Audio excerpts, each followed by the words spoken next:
네, 8월 들어서 각국의 제조업 지표들이 그야말로 호조 릴레이를 보이고 있습니다. 오늘도 관련된 얘기 나눠볼 텐데요. BS투자증권 투자전략부 홍순표 부장 나와 계십니다. 부장님 안녕하세요. 네, 안녕하세요. 예, 먼저 미국부터 여쭤보겠습니다. 지난밤에 7월 ISM 제조업 지수가 발표가 됐거든요. 2년 1개월 만에 최고 수준이다라고 하던데요. 또 어떤 식으로 시장 해석을 하면 좋을지요?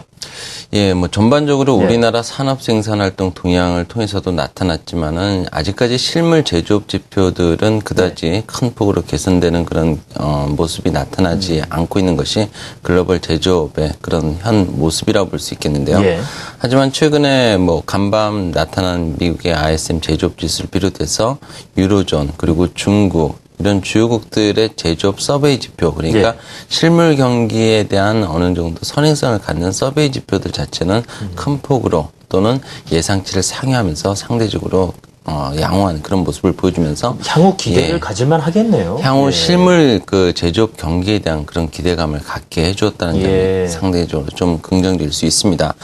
그림에 나타나고 있듯이 지난 7월에 그 공개된 뉴욕과 필라델피아 현지 제조업 지수가 2개월 연속 상승을 했었고요. 또 시카고 PMI 지수도 3개월 연속 기준선을 상회하는 등 일단 전반적으로 주요 그 제조업 서베이 지표들은 상대적으로 긍정적인 모습을 보여주었고요.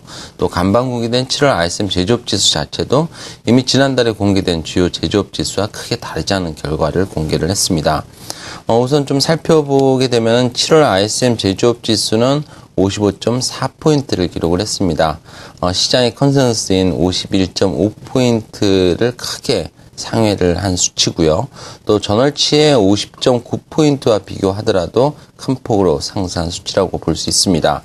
7월 ISM 제조업 지수가 2년 1개월 만에 최고치를 기록을 했고요. 2개월 연속 확장세를 더 크게 확대했다는 점에서 향후 미국의 실물 제조업 경기에 대한 긍정적인 그런 좀 기대감을 갖게 해주었다는 점이 간밤 미국 증시의 상승에 큰 힘을 실어주었습니다. 일단 ISM 제조업 지수 2개월 연속 상승은 하반기 미국 산업 생산을 비롯한 전반적인 그 경기 상황을 좀 개선시키는데 긍정적인 시그널이라고 볼 수 있습니다. 실물 그 제조업 경기를 나타내는 산업 생산 한번 보시면은 미국의 5월 산업 생산은 전년 동월 대비 1.7%를 기록하면서 2010년 2월 이후에 가장 부진했지만은 6월에는 다시 2.0%를 그 기록을 하면서 회복 기미를 나타내고 있습니다. 일단 미국 산업 생산에 대해서 선행성을 나타내고 있는 ISM 제조업 지수가 지난 5월 일시적으로 기준선을 하향 이탈한 이후에 1개월 만에 다시 기준선을 회복하면서 점진적으로 확장세를 강화하고 있다는 점을 고려한다면 향후 산업 생산의 바닥권 탈피 시도는 좀 더 이어질 수 있다는 좀 긍정적인 판단을 해볼 수 있겠고요. 또 그리고 7월 ISM 제조업 지수는 무엇보다도 미국의 GDP 성장률에 대한 상대적으로 긍정적인 그런 그림을 그려볼 수 있게 해준다는 점에서 또 고무적일 수 있는데요. 지난 2000년 이후에 미국 ISM 제조업 지수는 GDP 성장률에 대해서 분명한 선행성을 갖고 있음을 그림을 통해서 확인할 수 있겠습니다. 그동안 ISM 제조업 지수가 그 기준선에서 쉽게 이탈하지 않고 강한 하방 경직성과 함께 어느 정도 좀 점진적으로 개선을 되었고 또 7월에 큰 폭으로 상승했다는 점을 고려한다면 일단 하반기 미국의 GDP 성장률은 지속적으로 개선될 가능성이 높고 이런 부분은 미국을 비롯한 글로벌 증시에도 긍정적인 모멘텀이 될 수 있음을 7월 ISM 제조업 지수가 시사를 했다라고 설명을 드릴 수 있겠습니다. 자, 이 ISM 제조업 지수를 통해서 전망해 볼 수 있는 부분 짚어주셨는데요. 이번엔 중국 여쭤보겠습니다. 어제 7월 중국 제조업 PMI 지수가 나왔는데 나쁘지 않았습니다. 우리 코스피 시장에도 호재로 작용하지 않았겠습니까?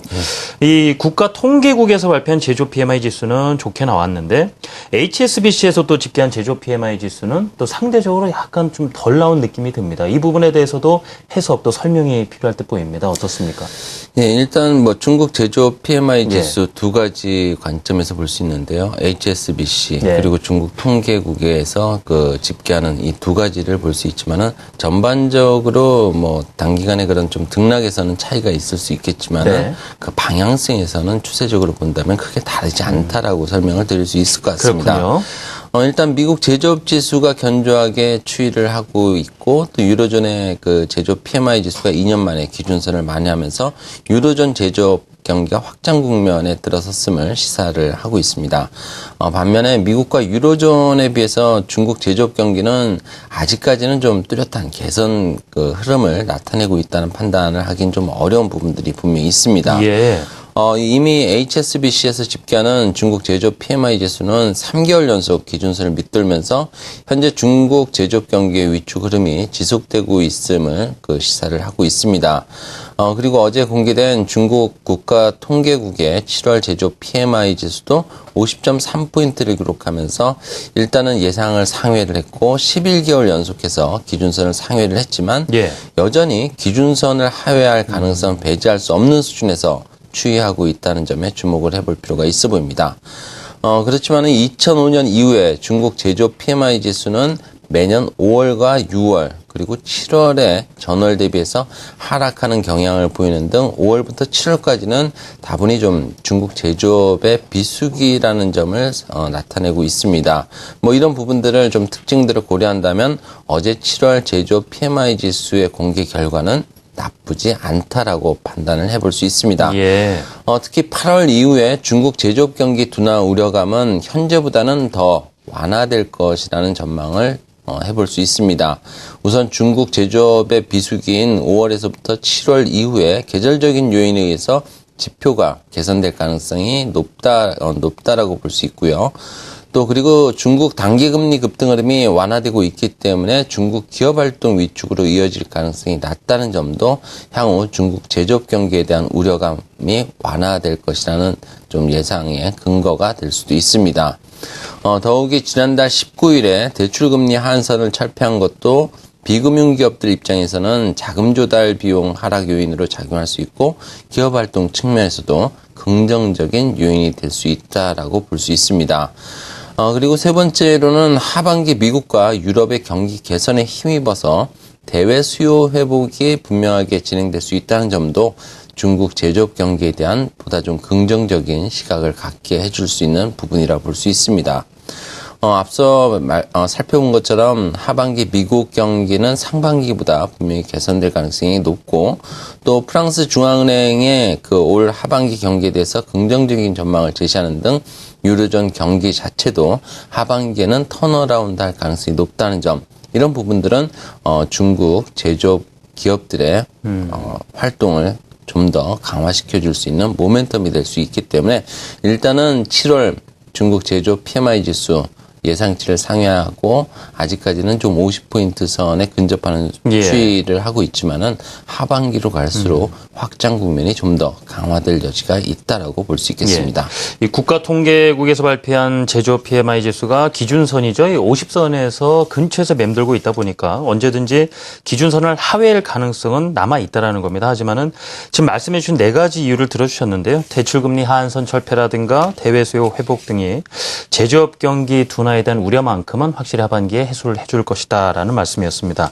지금까지 BS투자증권 투자전략부 홍승표 부장님 말씀 들어봤습니다. 부장님 감사합니다. 네, 감사합니다.